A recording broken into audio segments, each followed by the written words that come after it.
MTV malam kedua.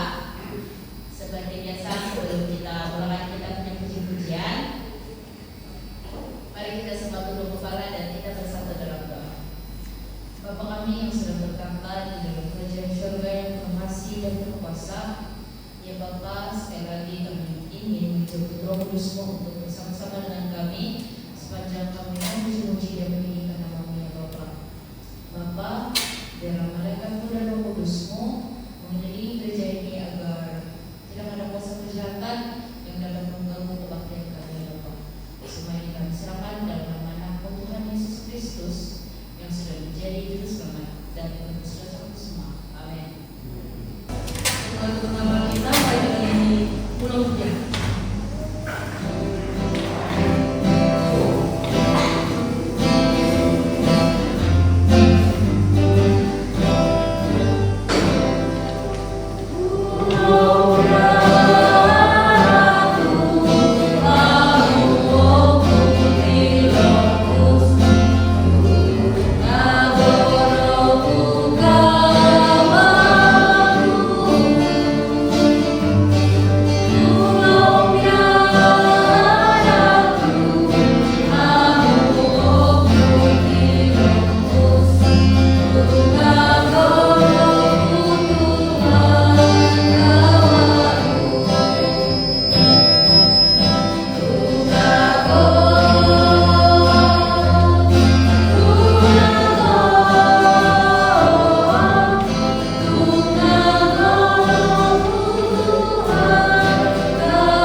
Selamat malam untuk kita semua.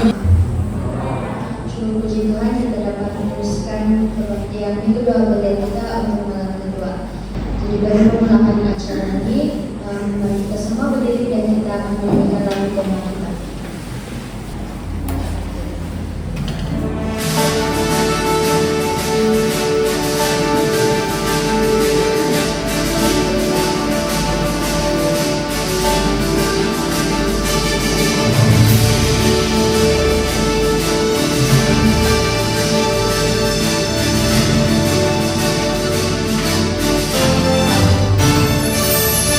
We are the light shine.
nama Yesus yang telah menjadi keselamatan kita semua. Amin.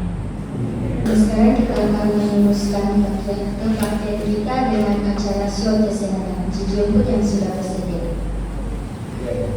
Selamat datang ke hari kedua. Tajuk slot kesehatan kita pada hari ini ialah menjaga kesehatan. Apa itu kesehatan? Kristen adalah satu bakat yang mana hanya sedikit orang saja yang menyadari akan kepentingan dan nilainya. Tetapi kuasa pikiran dan tubuh kita sebagian besar bergantung kepada kesehatan itu. Jadi apa masalahnya? Masalahnya ialah segala nafsu dan keinginan kita mempunyai kedudukan di dalam tubuh kita. Jadi macam mana kita mau kasih selesai ini masalah? Kita boleh kasih selesai ini masalah dengan memelihara tubuh dan rohani kita dalam keadaan yang baik, memastikan kita dalam keadaan yang baik. Apa kaitan talenta sama ini tadi? Jika kita menjaga tubuh dan rohani kita dapat menggunakan talenta kita dengan setinggi-tingginya. Seperti di cerita ini kita dapat lihat yang pendek itu bagi kita kena guna talenta. Itu sederhana kena guna, tapi yang paling tinggi itu paling digunakan. Sebagai peringatan juga, jika kita melakukan sesuatu yang mengurangi kekuatan tubuh dan melemahkan pikiran kita, contohnya merokok, minum alkohol, dan tidur lambat, saya yakin belia-belia kita di sana selalu tidur lambat. Ia akan membuat kita susah untuk membedakan mana yang baik dan yang jahat. Penyalahgunaan kekuatan tubuh. Apa maksud penyalahgunaan kekuatan tubuh ini? Maksudnya mementingkan umur kita yang dapat digunakan untuk memuliakan Tuhan. Kalau kita pendek umur, macam mana kita mau kasih muliakan Tuhan kan? Dan membuat diri kita tidak layak untuk melaksanakan tanggung jawab. Contohnya macam kita minum minum sampai mabuk. Sudah mabuk, tiba-tiba kita akan suruh bertugas di depan. Sambil berjalan di depan, lari-lari itu yang buat kita tidak layak. Cuman apa kesannya? Ada beberapa hal yang sering kita lakukan yang nampak macam biasa saja bagi kita, tapi sebenarnya itu silent killer. Silent killer itu membunuh dalam senyap. Apa itu? Apa yang kita bantu sampai membunuh dalam senyap? Kita tidur lewatlah, makan tanpa memikirkan kesehatan tubuh, makan berlebih, yang membuat kita menanam kelemahan dalam diri kita sampai kita lemah. Jadi kesimpulannya di sini, orang-orang yang memikirkan nyawanya dan membuat diri mereka tidak layak untuk melayani dan mengabaikan hukum Tuhan adalah bersalah, sama seperti merompak daripada Tuhan dan juga merompak daripada sesama manusia. Peluang untuk menjadi berkat kepada orang lain, kerjaan yang telah Tuhan serahkan kepada dunia ini dihentikan oleh karena perbuatan mereka sendiri.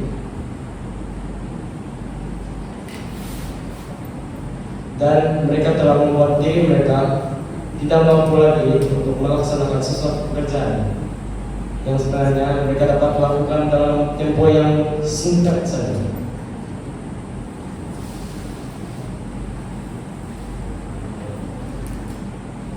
Tuhan menganggap kita bersalah karena apabila kita melakukan perbuatan-perbuatan kita yang jahat itu, kita telah merampas berkat yang seharusnya diterima oleh Tuhan. Itu sajalah untuk suara kesehatan kita hari ini. Semoga Tuhan memberkati. Amin. Selamat malam dan selamat datang untuk malam yang kedua ini. Jadi malam ini saya akan nyanyikan satu lagu. Ya, saya tidak tahu bentuknya. Tapi ini lagi bilang terjun ya. Tapi saya rasa kamu semua tahu juga nih, dia punya lagu dalam film Dewa, tapi saya tidak jumpa sampai sekarang.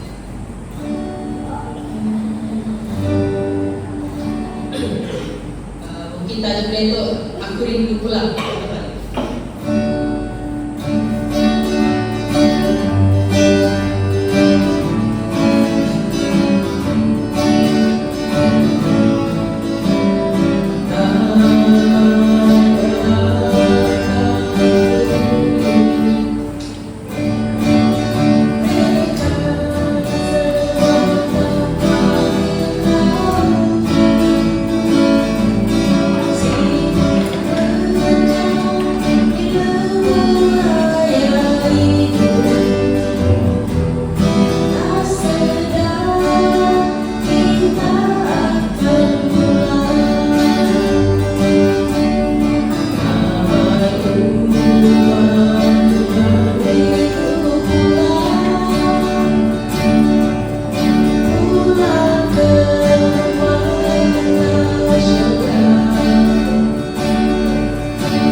Thank you, amin.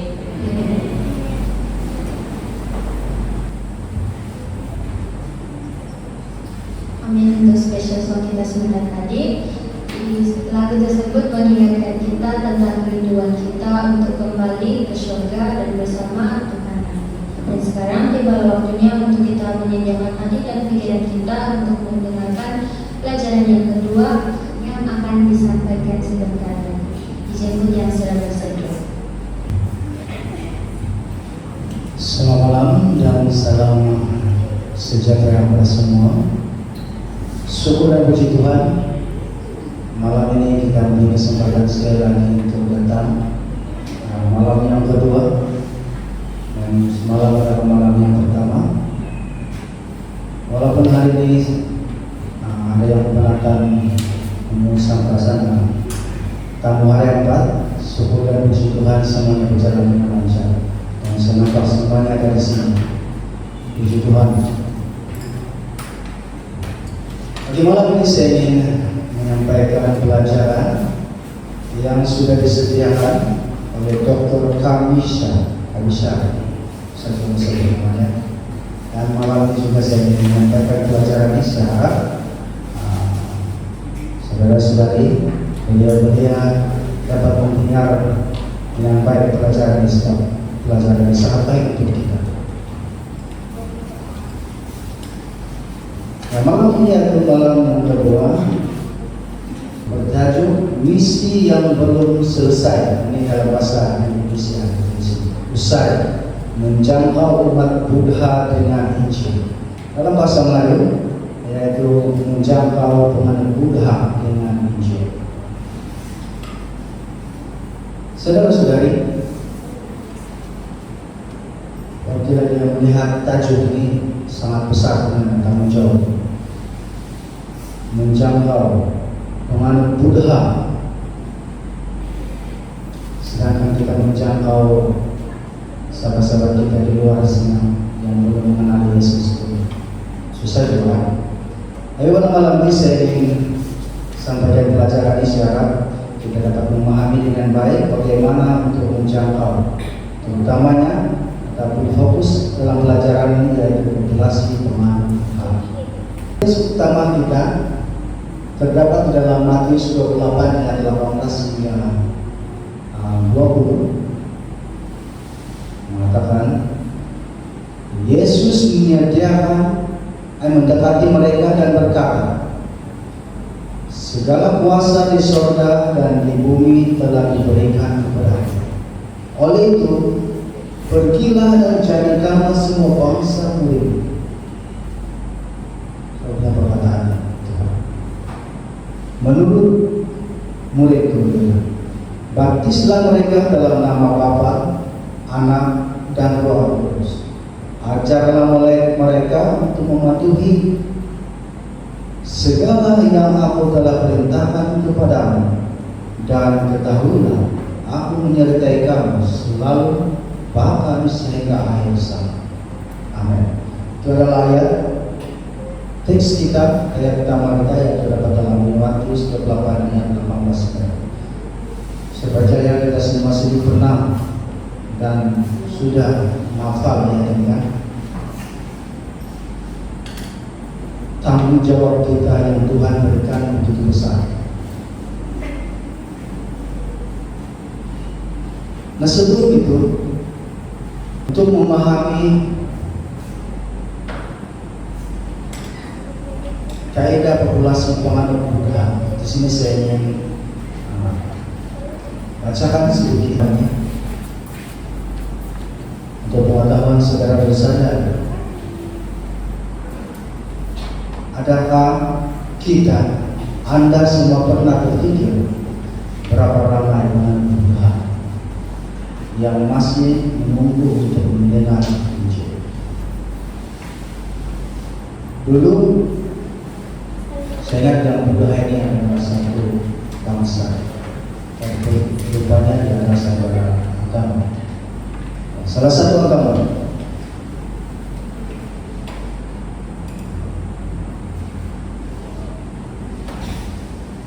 Dan berjumpa dengan Yesus secara pribadi. Menurut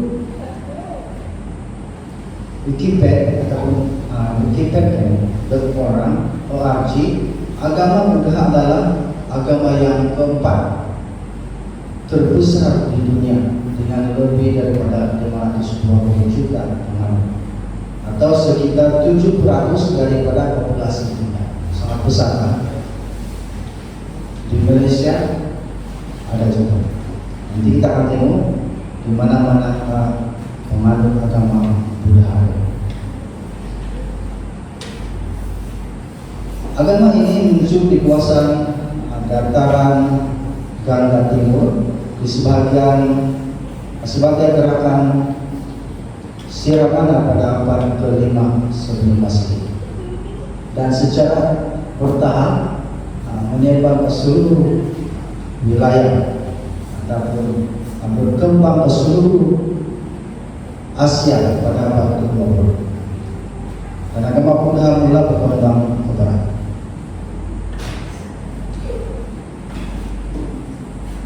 Saudara-saudara, sebagian besar daripada penganut Buddha ini tinggal di kawasan dunia yang meliputi Asia. Karena saudara sekali tahu,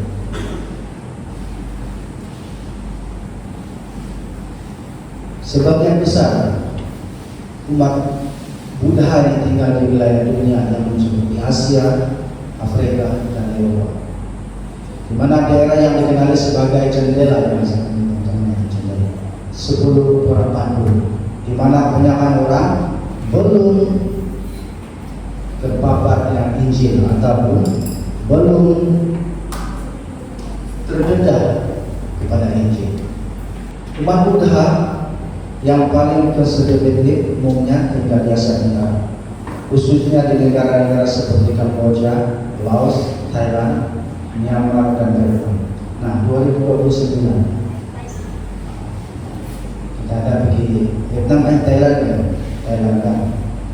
Kita akan dengar mungkin salah satu kenapa kita pergi sana dan pelajaran yang benar-benar memberi kita inspirasi.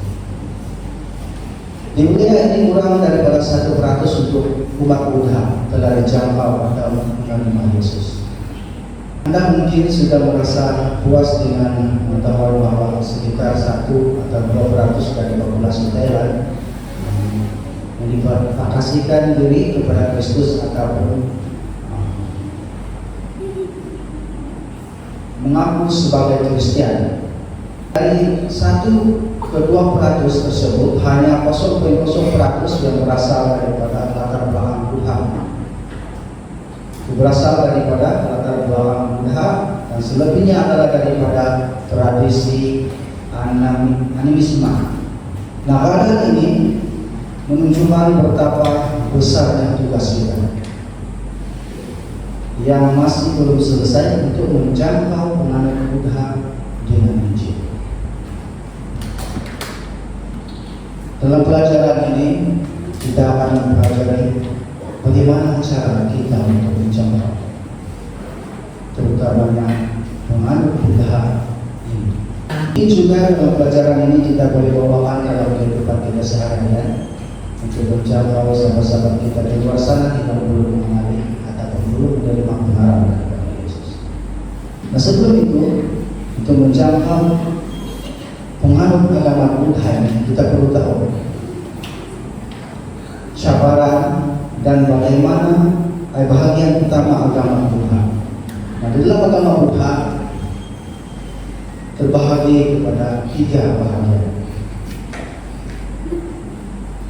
utama dan 3 bahagian utama. Yaitu yang pertama cabaran yang lebih konservatif dan banyak di Asia Tenggara, yang pertama. Dan yang kedua Mahayana, yaitu cabaran yang lebih lebar ditemukan di negara-negara seperti Tiongkok, Korea, Jepang, Hong Kong, Taiwan, dan Vietnam. Ini adalah yang kedua, bahagian yang kedua, Buddha. Nah, sama seperti penganut dari Barat, sangat sedikit umat Buddha Mahayana yang mengenali Yesus sebagai Juru Selamat. Nah, cabaran daripada ini ditemui di negara seperti China, Korea, Jepang, dan Taiwan. Ada yang ketiga yaitu Vajrayana ataupun Buddha Tibat, dalam Buddha Tibat. Ini bersifat mistik. Nah, terdapat di negara seperti Tibet, Bhutan, Nepal, Mongolia, dan sebahagiannya Rusia, di mana tempat ini, tempat yang ketiga adalah tempat yaitu sering kali diharapkan untuk penginjilan.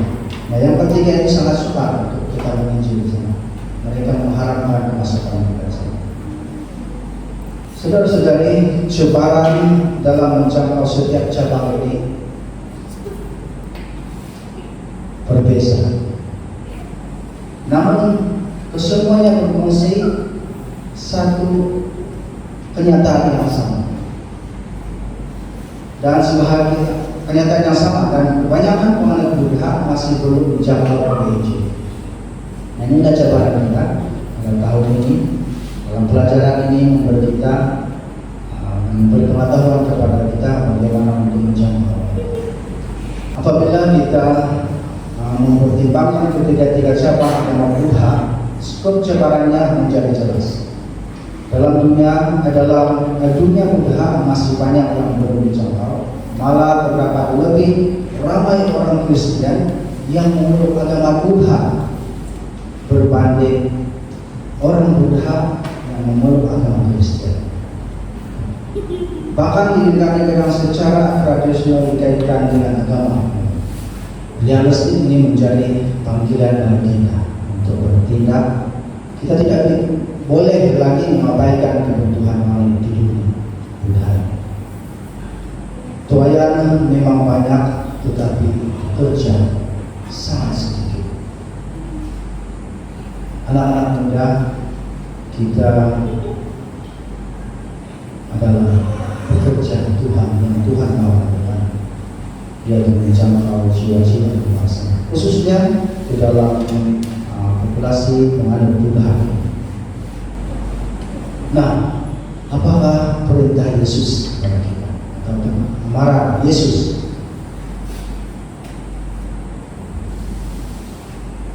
Di dalam Matius 28 ayat 19, karena itu pergilah dan jadilah semua bangsa murid-mu dan baptislah mereka dalam nama Bapa dan Anak dan Roh Kudus. Ini termasuk jutaan penganut Buddha yang belum mendengar Injil secara berpengalaman. Tuhan memerlukan golongan muda seperti saya dengan Anda untuk berkongsi kasih dengan mereka. Mereka ini juga mencakup jutaan umat Buddha yang belum mendengar Injil dengan cara yang berbeda. Seperti kamu untuk membagikan kasihnya kepada mereka.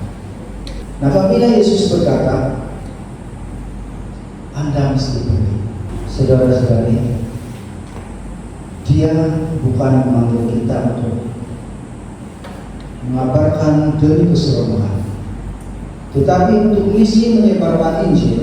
Thailand salah satu negara yang paling banyak dilewati di Asia, yaitu menerima lebih kurang 39 juta pelajar pada tahun 2009 dan dijangkau menerima sekitar 35 juta pada tahun 2020. Dan ramai yang tertarik untuk menjangkau negara-negara Buddha ini karena keramahan dan hospitality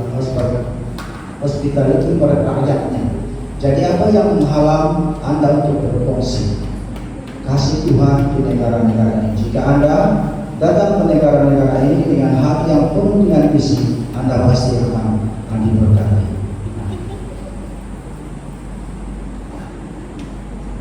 Saudara-saudari,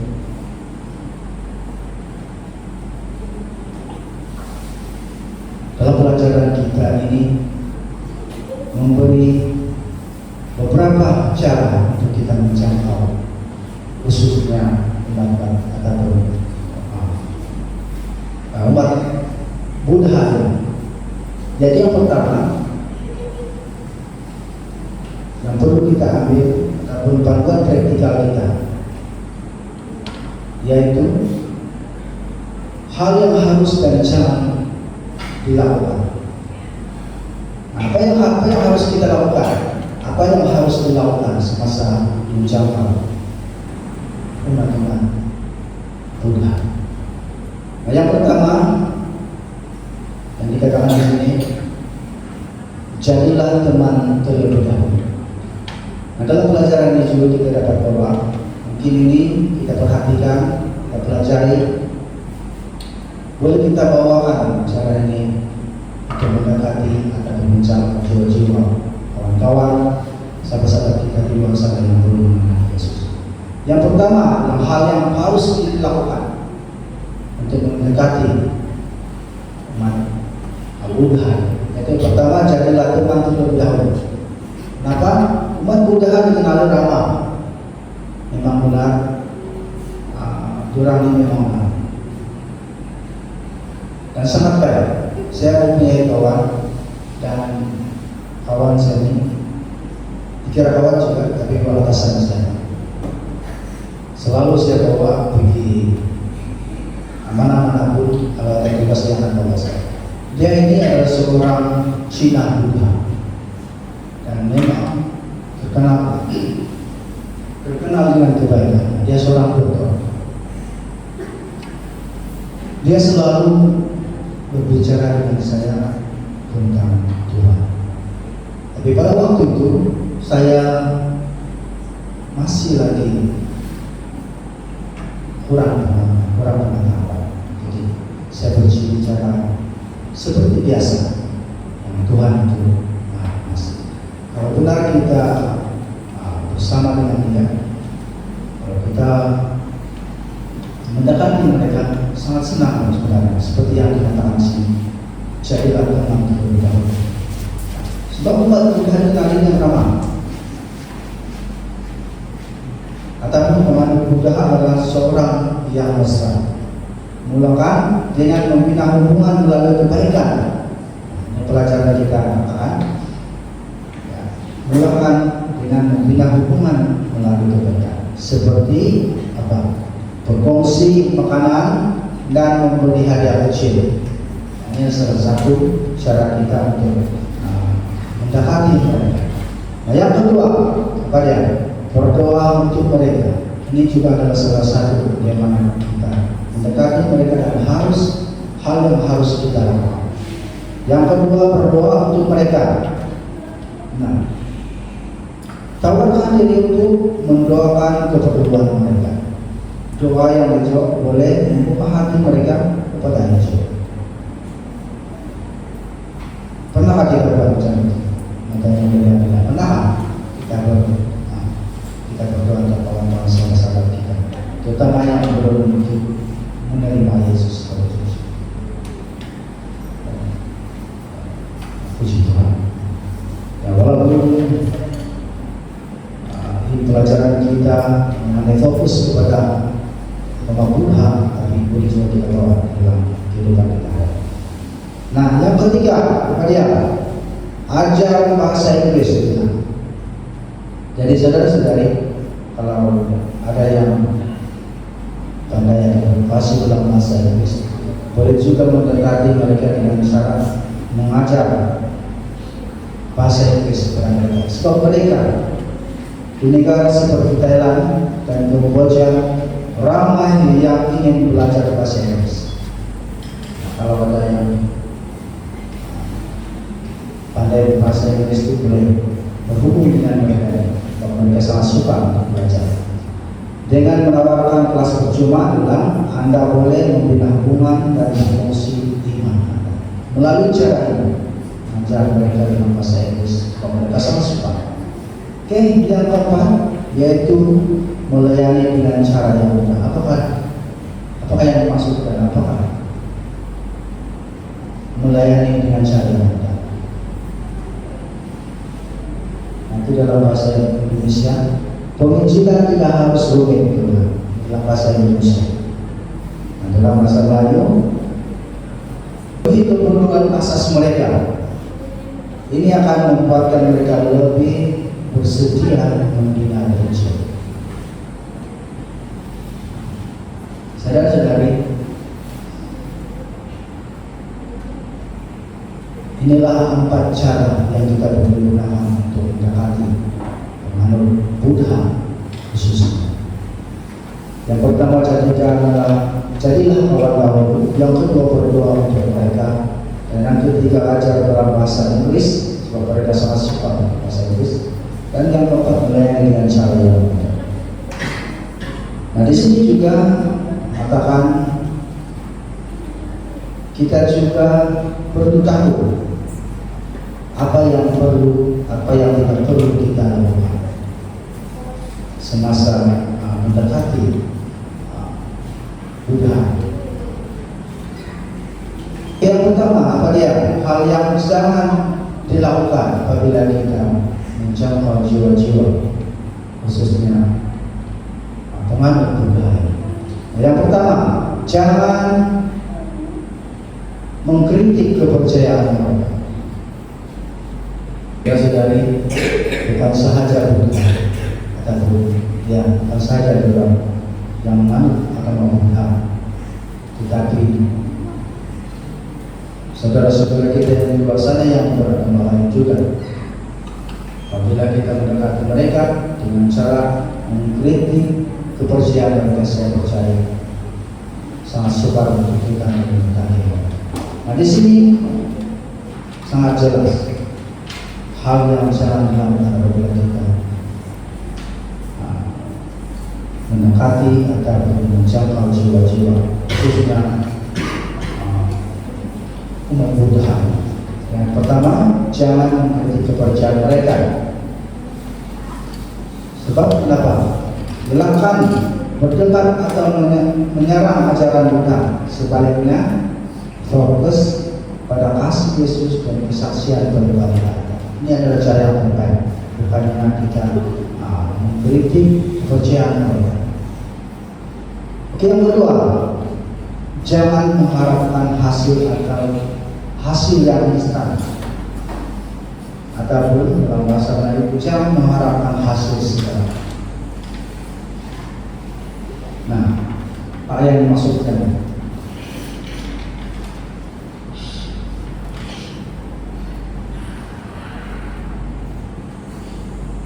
Jangan mengharapkan hasil segera, yaitu pertukaran kepercayaan memerlukan masa, terutamanya di budaya dengan akar agama yang kuat.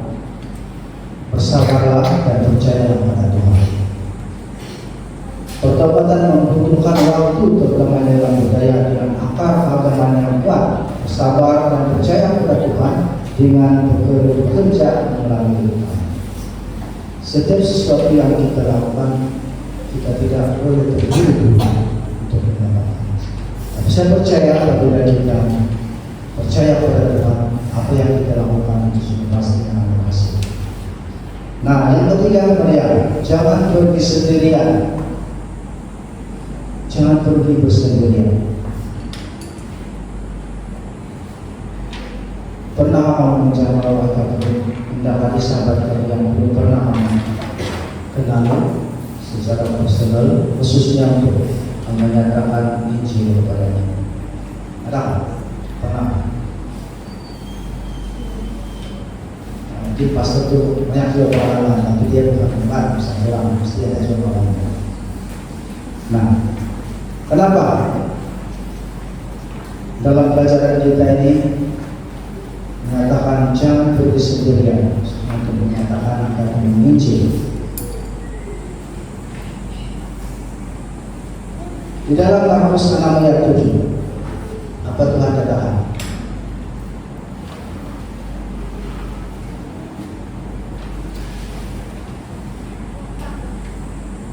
Dalam Markus 6 ayat 7, Ia memanggil ke-12 muridnya itu dan mengutus mereka berdua.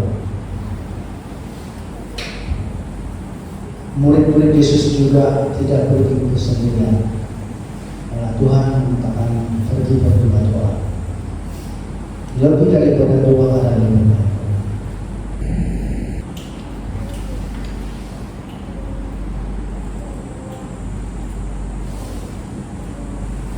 Bangunkan rangkaian seorang sesama orang percaya dalam komuniti gereja tempat itu lebih baik untuk menjangkau tiap teman-teman yang belum menerima kebenaran, khususnya dalam ajaran Tuhan.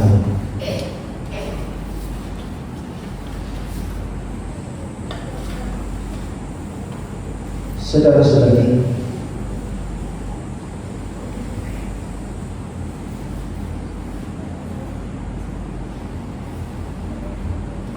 dalam pelajaran ini juga menyarankan kita untuk memberitakan Injil itu secara sederhana. Nah, setelah Yohanes Pembaptis dipenjarakan, Yesus pergi ke Galilea untuk memberitakan kabar baik dari Tuhan.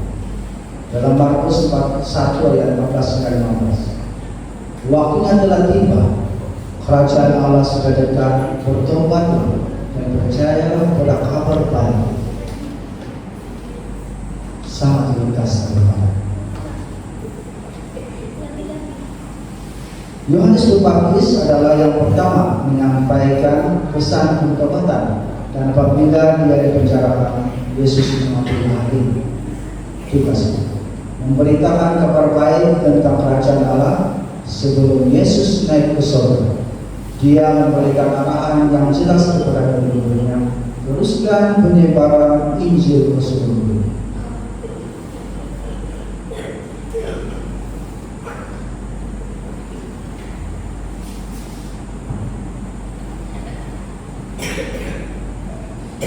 Yesus mendekati mereka dan berkata, segala kuasa di surga dan bumi telah diberikan kepadaku. Oleh itu, pergilah dan jadikanlah semua bangsa muridmu, baptiskanlah mereka dalam nama Bapa, Anak, dan Roh Kudus, dan ajar mereka untuk melakukan segala sesuatu yang telah kuperintahkan kepadamu.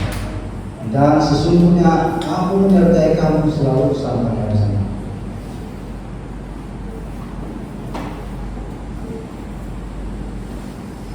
Di dalam Yohanes 14 ayat 6, bahkan dalam hari-hari berikut berakhir, bahkan dalam hari-hari terakhir pelayanannya, Yohanes, murid terakhir yang masih hidup, menekankan pesanan yang sama, mengingatkan kita untuk melakukan perintah Yesus. Dan aku melihat seorang malaikat lain terbang di udara, dan dia membawa Injil yang kekal untuk diberikan kepada mereka yang tinggal di bumi, kepada setiap bangsa, suku, bahasa, dan dalam Wahyu 14 ayat 6. Saudara dan saudari, sebagai umat masih Adventist hari ke-7, kita percaya bahwa Tuhan itu mempercayakan kita sebagai gerejanya yang sesat dengan misi yang suci untuk memberikan Injil kekal kepada setiap bangsa, suku, bahasa, dan umat, memanggil semua orang untuk membawa menyembah Tuhan Pencipta. Mana itu jelas dan seruannya mendesak kepada kita, marilah kita pergi dan menyatakan hal tersebut.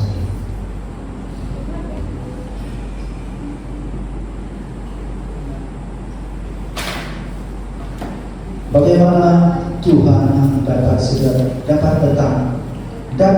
datang kembali, saudara-saudara, jika hanya 0,01% dari umat Tuhan yang belajar? Bagaimana Tuhan akan kembali apabila hanya 0,01% dari umat Tuhan yang belajar? Adakah Anda merasakan kepentingan untuk menjawab perintah Yesus dengan begitu Asia Tenggara untuk memberitakan Injil kepada orang Tuhan?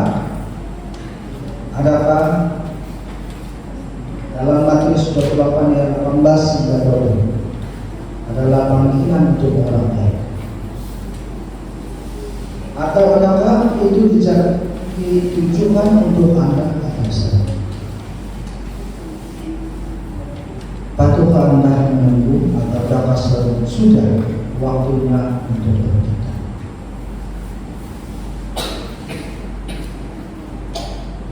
Saudara sekalian, nenek moyang kita dahulu pernah melakukan kesilapan. Jangan ulangi lagi kesilapan masa lalu yang mereka lakukan.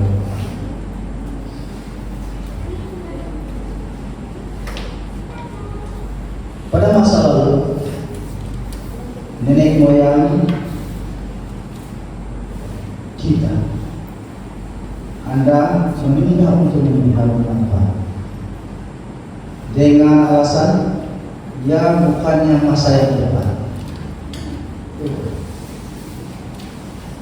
Adakah kita kini membuat kesilapan yang sama dengan mengatakan ini bukan masa yang tepat untuk membawa kepada jalan Tuhan? Di kalangan, khususnya di kalangan pemerintah, ini adalah firman Tuhan. Tuhan semesta alam, orang banyak berkata waktu belum tiba untuk membangunkan kehidupan.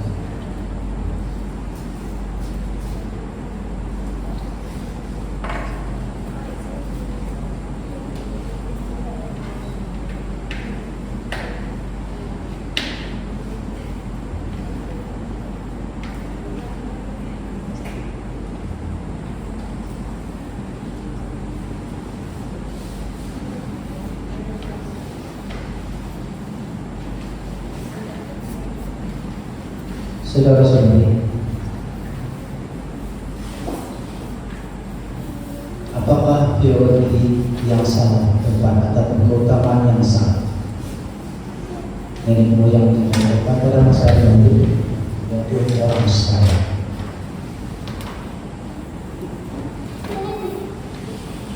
Mudah untuk memahami mengapa orang Israel menunda pembangunan agama. Tapi tidak sukar untuk memahami mengapa orang Israel menunda. Mereka adalah pelarian yang pulang dari Babel.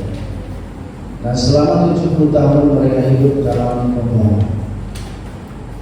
Kebanyakan mereka bukan generasi yang meninggalkan Yahweh, dan mereka adalah datuk nenek mereka. Dan mereka tidak mempunyai ingatan tentang tanah air mereka dan harus membina semula kehidupan mereka dari awal. Bermula dengan rumah mereka sendiri dalam situasi istilah manusia ini nampak wajar Tuhan. Dalam istilah manusia bermula dengan rumah mereka sendiri, dan tetapi tidak dengan Tuhan. Bagi umat Tuhan, meletakkan dia di tempat pertama harus sentiasa menjadi utama. Nah, Yesus sendiri mengajar kita untuk mencari kerajaan Tuhan terlebih dahulu. Namun seperti orang Israel, kita sering berkata, waktu belum tiba untuk membangun rumah Tuhan, yang bermaksud biarkan saya membina rumah saya terlebih dahulu, dan kemudian rumah Tuhan boleh menunggu.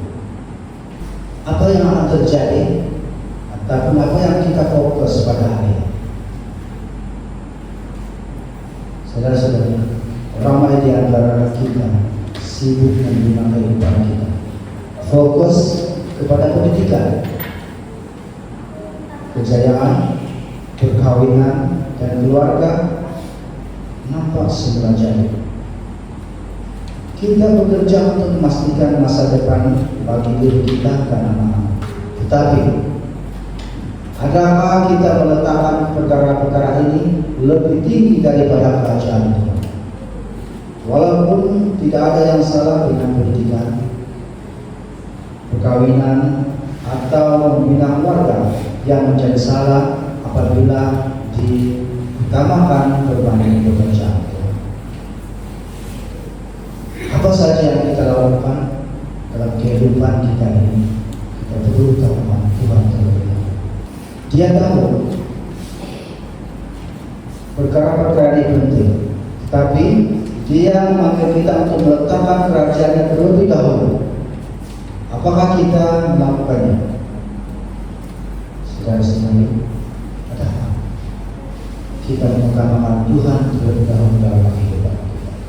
Nah, segala sesuatu yang lain akan disusul dengan baik. Marilah kita, apabila kita melakukannya, segala sesuatu yang lain akan disusul dengan baik. Marilah kita marilah kita tidak mengulangi kesalahan meletakkan kehidupan kita sendiri di atas misi Tuhan. Masa untuk membangunkan kerajaan adalah sekarang.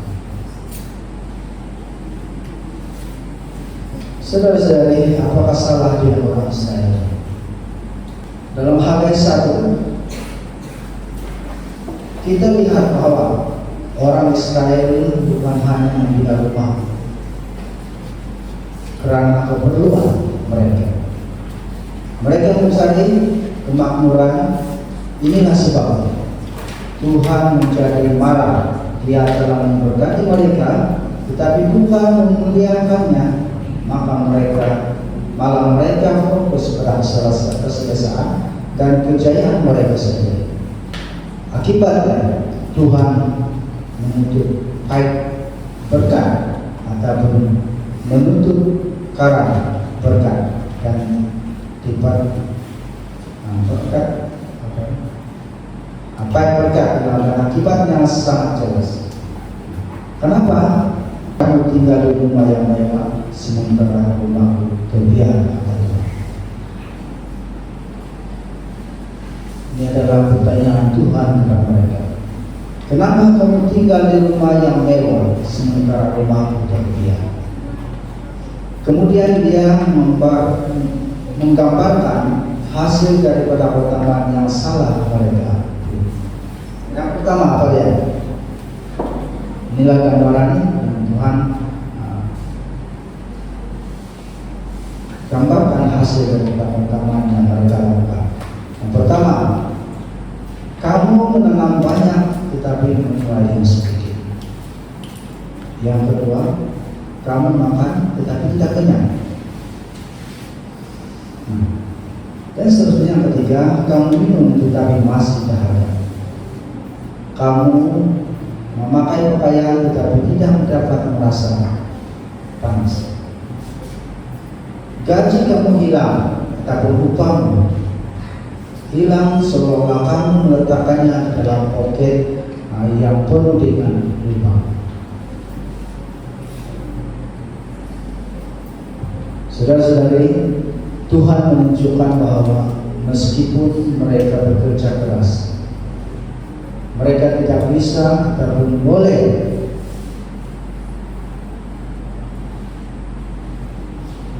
makmur karena telah mengabaikannya. Bahwa ataupun Tuhan menunjukkan kepada mereka bahwa walaupun dengan segala usaha mereka tidak dapat berjaya karena mereka telah mengabaikan.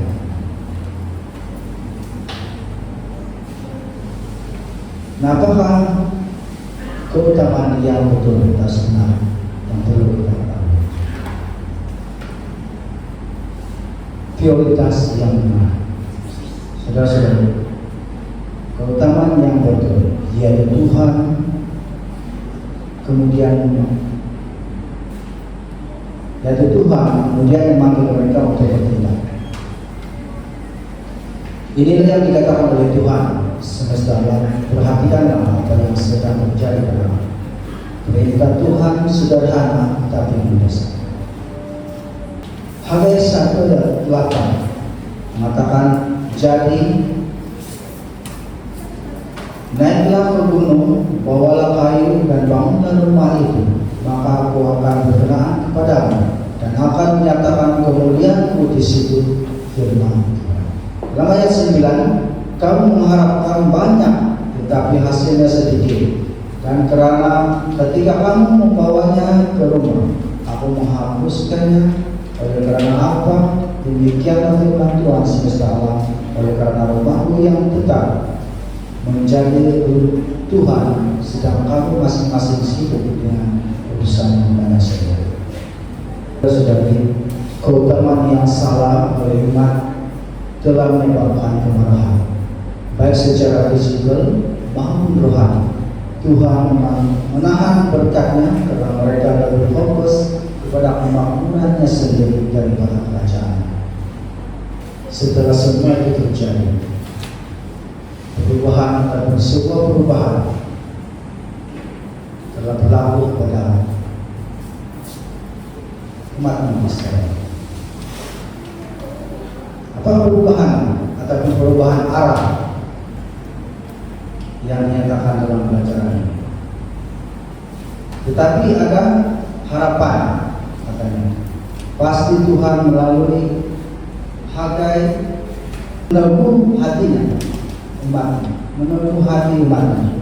Hagai, utusan Tuhan membawa kata-kata penghiburan, aku menyertai kamu, demikianlah firman. Nah, Tuhan memberkati semangat Zerubbabel ataupun Gubernur Yahuda serta Yesus. Iman besar serta semangat seluruh sisa umat Tuhan. Nah, mereka mulai membina rumah Tuhan pada tanggal 21 September di dalam tahun yang kedua, yaitu pemerintahan Raja Darus. Dalam catatan hari yang ke-21 bulan ke-7 dalam kalender Ibrani biasanya jadi antara akhir September dan Oktober. Nah, walaupun tidak sejajar dengan 21 September setiap tahun, ini menandakan satu titik perubahan kepada umat saya. Dia memperbaharui berkatnya, dia adalah peringatan. Ini adalah peringatan bahwa kemakmuran yang sebenar hanya datang apabila Tuhan ditempatkan di tempat yang pertama. Sebagai pekerja Tuhan, kita anak muda, saudara-saudari, bekerja untuk rumah Tuhan. Tuhan seringkali membandingkan gerejanya dengan keluarga atau rumah. Tetapi jika saya terlambat, saya menulis supaya kamu tahu bahwa kamu harus hidup dalam rumah Tuhan. Dalam 1 Timotius 3 ayat 15, yang merupakan gereja Tuhan yang hidup, diam, dan dasar kebenaran. Dia mengingatkan gerejanya menjadi kudus dan tanpa cacat, supaya di dalam Efesus 5 ayat 27, supaya dia dapat mempersembahkannya pada dirinya sebagai gereja yang mulia, tidak berjalan atau kerut atau sesuatu yang serupa, tetapi agar ia menjadi kudus dan tanpa cacat. Umat-umat Israel, umat-umat Tuhan, pada ketika ini mulai berubah, mempunyai titik-titik yang baik. Mereka mulai menerima Tuhan. Apakah arti bagi kita? Dalam perumpamaan yang saya ingin bacakan pelajaran ini mengenai saya berikan, yaitu apakah artinya bagi kita? Maka menjalankan ataupun memancing memerlukan persiapan. Yang satu perumpamaan. Ya, memancing memerlukan persiapan. Berikut adalah beberapa pelajaran yang boleh kita ambil dari mana. Yang pertama, ikan tidak datang kepada kita. Perumpamaan ini adalah yang pertama, perumpamaan yang pertama, yaitu ikan tidak datang kepada kita. Apakah yang dimaksudkan dengan perumpamaan? Nah, ikan tidak melompat ke dalam perahu kita atau perlu masakan kita. Kita perlu pergi. Kita harus pergi ke tempat mereka di mana mereka berada. Demikian juga umat Buddha tidak akan datang kepada kita. Kita harus pergi kepada mereka untuk menjangkau jiwa-jiwa Buddha atau umat-umat di luar sana. Mereka tidak akan datang sendiri tanpa kita datang kepada mereka. Apalagi kalau mempunyai pegangan yang begitu kuat, mereka tidak akan datang begitu saja tanpa seseorang yang menyedarkan mereka. Yang kedua, umpama mengapa ikan yang berbeza, menangkap ikan yang berbeza memerlukan alat dan pendekatan yang berbeza. Namun menangkap ikan, menangkap jenis ikan yang berbeda membutuhkan alat dan pendekatan yang berbeda. Nah, apakah maksudnya ini? Mari kita tengok baca. Oke, seperti setiap jenis ikan memerlukan umpan yang khusus. Betul kan?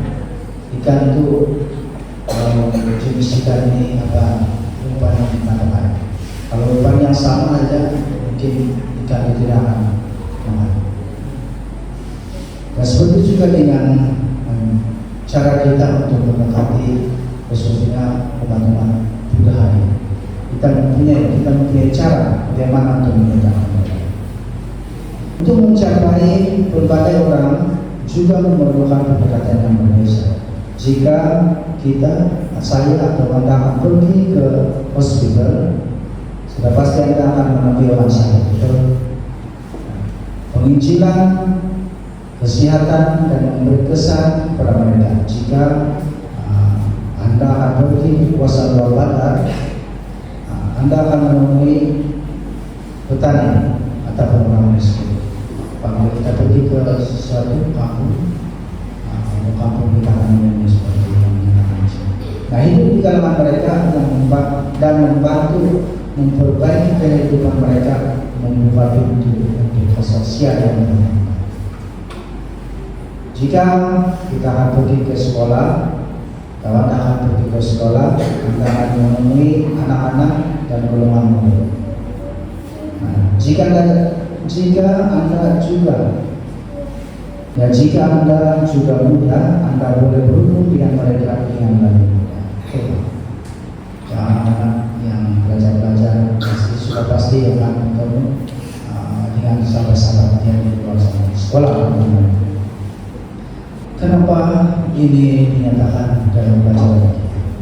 Saudara-saudari, pelajaran kita ini benar-benar memerlukan kita sebagai anak-anak muda ataupun belia-belia untuk menjangkau jiwa-jiwa dewasa. Nah, kepentingan yang segera ataupun ini adalah kebutuhan yang mendesak dalam pelajaran kita. Kita ingat kembali bagaimana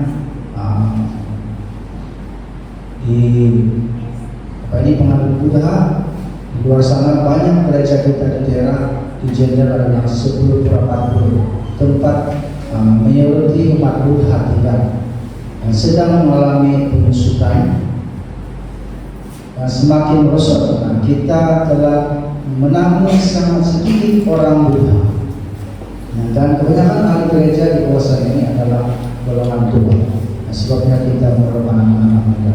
Nah, gereja kita memerlukan orang muda untuk memimpin ataupun pergi ke di Asia Tenggara. Nah, orang tua tidak dapat menarik golongan muda dan mereka juga tidak dapat menghasilkan pertumbuhan teologi gereja. Dan sudah di gereja kita memerlukan misioneri muda, anak-anak muda untuk menjangkau jiwa-jiwa. Nah, walaupun Tuhan menggunakan Musa yang sudah tua untuk memimpin umatnya, Yesus memanggil golongan muda untuk menjadi murid-muridnya dan menghantar mereka untuk memberitakan Injil. Nah, Dia meminta kita semua untuk berdoa supaya lebih ramai bekerja di antara di ladang ataupun di sebelah sana. Utamanya di Asia, di mana 99% Buddha tinggal dan keperluannya sangat mendesak. Dan hasilnya hanya 1% orang di Thailand, Kamboja, atau Laos, dan Vietnam yang beragama Kristen, dan kurang daripada itu adalah 0,1%. Dan orang Buddha yang memeluk agama Kristen adalah 0,1%. Nah, karena di Thailand yaitu terdapat 17.000 jemaat Adventist, tapi lebih 90% datang dari luar belakang domestik atau kurang daripada 1.000 orang dari latar belakang Buddha. Nah, ini nomor ini juga sangat rendah di Myanmar, Laos, dan Kamboja. Nah, saudara-saudari, apakah 520 juta umat Buddha termasuk umat Buddha di Tiongkok mana layak mendengar pesanan Injil sebelum Yesus kembali? Ataupun adakah 520 juta orang Buddha termasuk orang Buddha Cina, orang Buddha Cina di Indonesia berhak mendengar message Injil sebelum kedatangan Yesus? Nah, apakah keperluan segera dalam misi ini? Saudara-saudari, jika Anda merasakan panggilan untuk bertindak, ketahuilah bahwa kerja ini sangat mendesak. Tapi kerja ini benar-benar memerlukan anak-anak muda. Yesus menggambarkan keperluan ini dalam perumpamannya mengenai pekerja-pekerja di rumah, di mana dia mencari pekerja walaupun pada jam 9 dan 19. Begitu juga dengan pelayanan jiwa. Nah, bolehkah jiwa? Apakah apabila pagi sudah siap dituai, yang mesti itu adalah masa 3 atau 5 hari atau hari, 3 atau 5 hari atau biji-biji itu akan jatuh ke tanah.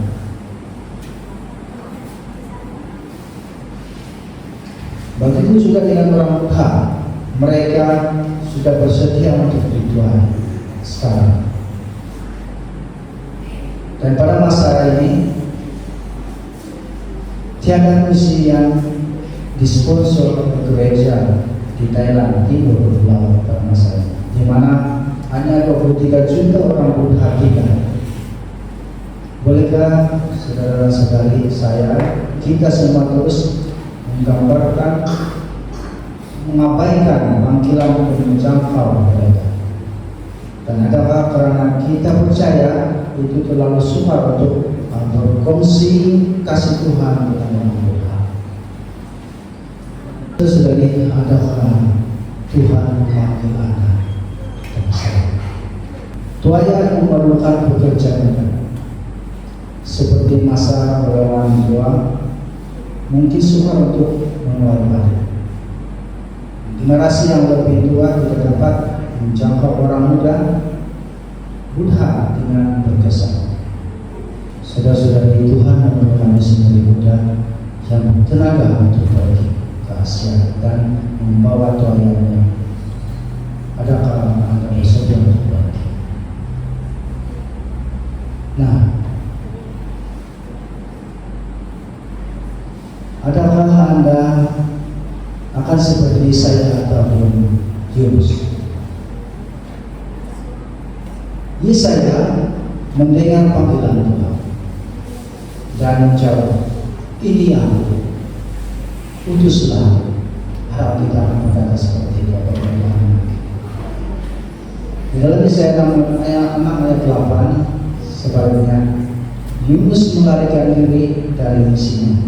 Dia akhirnya pergi, tetapi tanpa kerelaan, bukan karena lebih baik pergi secara sukarela. Soalnya yang masih ada adalah, adakah Anda akan menjawab panggilan Tuhan, memberitakan Injil kepada orang Buddha di Asia Tenggara? Nah, mungkin kalau kita pikir masukkan kita akan pergi menjangkau sana secara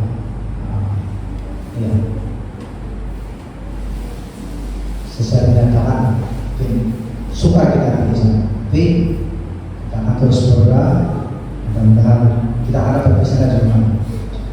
Adakah Anda akan menjawab panggilan Tuhan untuk memberitakan Injil kepada orang Buddha di Asia Tenggara? Dan adakah sekarang masanya yang tepat untuk, atau adakah Anda akan menangguhnya seperti orang lain yang berkata, ini bukan masa yang tepat untuk membimbing? Nah, saudara-saudari, bagaimana untuk memberitakan Injil kepada orang Buddha? Ingatkan kan? Di sini saya akan terangkan nanti bagaimana untuk memberitakan Injil kepada orang Buddha, orang-orang mudah-mudahan sahabat-sahabat kita dalam kawasan yang turun dan kita jangkau atau mengenal Yesus. Nah, ramai yang merasa cemas tentang menjangkau orang Buddha, mengatakan cabaran untuk mengubah kurang daripada 100, tetapi Tuhan hanya meminta Anda untuk pergi dan Dia akan memenangkan. Yang pertama, bagaimana untuk memberitakan Injil kepada orang Buddha? Mungkin ini juga boleh kita ambil dalam kehidupan kita terapkan dalam hidup kita, kehidupan kita pada hari ini untuk menjangkau sahabat-sahabat kita di luar sana yang akan mengenal Yesus. Yang pertama, misi perbuatan kebaikan atau pelayanan melalui tindakan kebaikan. Nah, orang Buddha seperti yang saya katakan tadi, orang Buddha ramah dan orang menghargai perhubungan kita. Seperti sahabat saya ataupun orang atasan saya. Sebenarnya kalau tidak hilang nomor telepon saya dan dia sampai sekarang berapa tahun dia tetap bersama kita dengan Indonesia. Itu adalah pegawai atasan saya. Hingga bapak dia meninggal dulu dari hospital sampai di Makassar sampai karena masalah saya bersama-sama dengan orang dan orang anggap saya sebagai keluarga. Bayangkan itulah seorang orang muda, dia orang muda, tapi persahabatan dia sangat dalam, sangat baik. Nah, orang muda ramah dan menghargai lingkungan. Di mana nanti kebersihan sudah hilang rusak, jadi tidak ada biologis ya, tentu jangan. Kalau bagaimanapun dengan mengunjungi rumah mereka dalam sini, memberikan hadiah kecil dan membina persahabatan, kepercayaan akan terjalin apabila mereka bertanya mengapa Anda begitu baik, dan Anda akan mendapatkan peluang untuk berfungsi iman. Ini adalah satu peluang yang sangat baik sebenarnya untuk mendekati mereka. Mereka ini seperti yang kita sangat ramah dan menghargai perempuan seperti masyarakat. Mereka sangat mengingati ini. Nah, yang kedua apa ya? Misi. Yang kedua misi doa, yaitu pelayanan doa. Bagaimana cara kita untuk mendekati ini? Yang kedua yaitu misi doa. Nah, yang dikatakan jadilah terbuka tentang iman Anda dan tawarkan untuk berdoa bagi keperluan kita. Khususnya orang muda tidak keberatan berdoa kepada Tuhan yang lain. Tetapi apabila mereka merasa jawaban doa, mereka mungkin memberikan hati mereka kepada Yesus. Nah, kami atau kita telah melihat orang sakit sembuh dan peminum alkohol yang dibebaskan melalui doa yang membawa orang kepada Kristus. Saudara-saudari, bagaimana untuk memberikan Injil kepada orang Buddha ini? Yang pertama misi membuat perbuatan baik, yang kedua misi doa, dan yang ketiga menjangkau orang Buddha melalui makanan.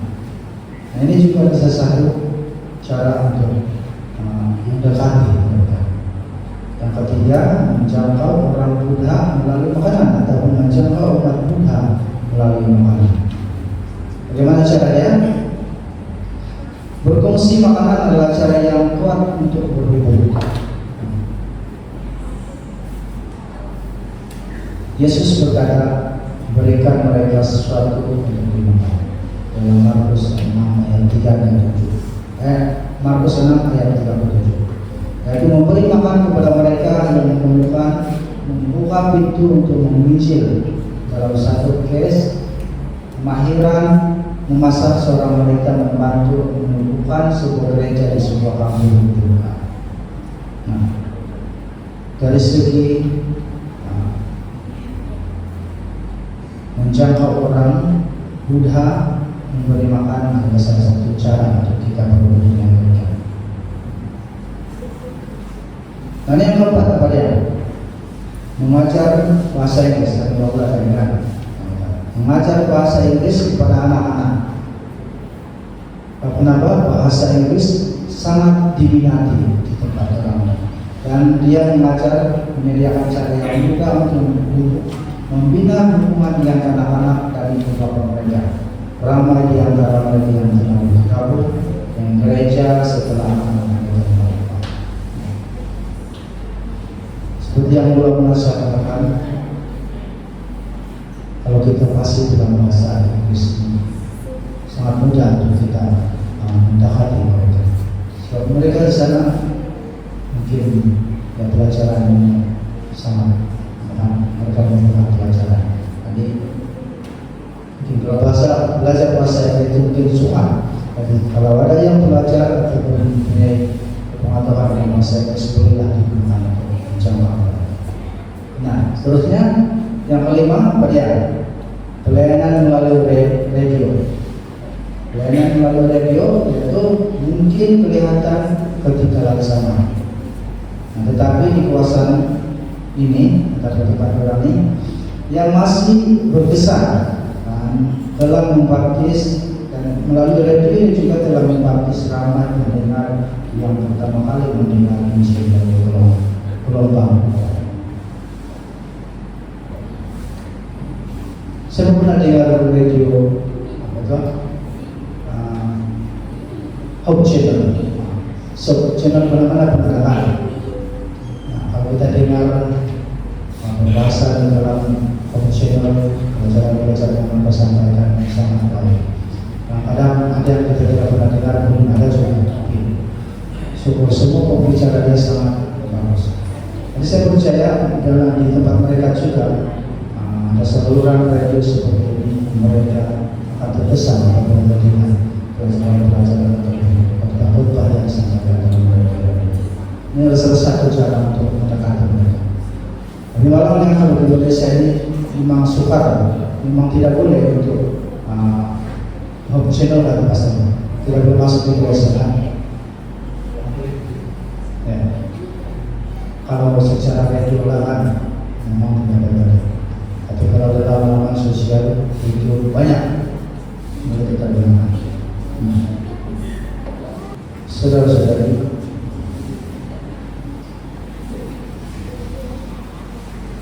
kesimpulan dari pelajaran semua ini adalah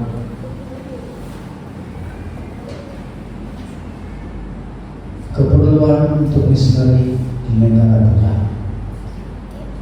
Yaitu tidak pernah lebih besar dan Yesus akan segera datang. Tetapi kebutuhan untuk misioneri di negara kita belum pernah sebesar ini, yaitu Yesus akan segera datang dan Dia akan mengendalikan Anda dan menjangkau setiap bagian kabar baik kepada mereka yang belum mengenal. Anda tidak perlu menjadi seorang pengkhotbah yang hebat atau memiliki pendidikan yang tinggi. Cuma cukup dengan hati yang mau melayani dan pemikiran yang terbuka untuk Tuhan terbuka, Tuhan akan mengungkapkan Anda untuk bekerja. Adakah Anda sudah bersedia mengatakan ini saya Tuhan utuslah saya? Angkat kalau sudah bersedia. Adakah Anda sudah bersedia mengatakan itu pada malam ini? Adakah Anda sudah bersedia mengatakan ini saya Tuhan utuslah saya?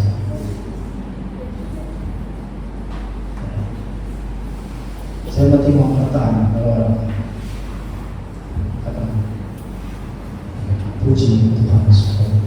Oke. Saya harap pelajaran yang saya sampaikan tadi saya sedikit akan memahami walaupun panjang baca sekitar tidak bisa Anda memahami maksud pelajaran kita di mana kita sebagai anak muda perlu bersedia dan perlu menerima cobaan untuk menjadi seorang pekerja Tuhan untuk menyebarkan firman Tuhan. Memang supaya kita akan pergi ke sebagian, tapi ada satu cara yang kita berikan keperluan bersama untuk membantu pekerjaan Tuhan di dunia. Kalau bagaimana perlu di dalam kehidupan kita ini di tempat kita juga kita menggunakan cara untuk menjaga jiwa-jiwa yang belum pernah atau belum menerima kebenaran Yesus. Oke, itu saja pelajaran yang saya sampaikan pada malam ini. Semoga Tuhan memberkati.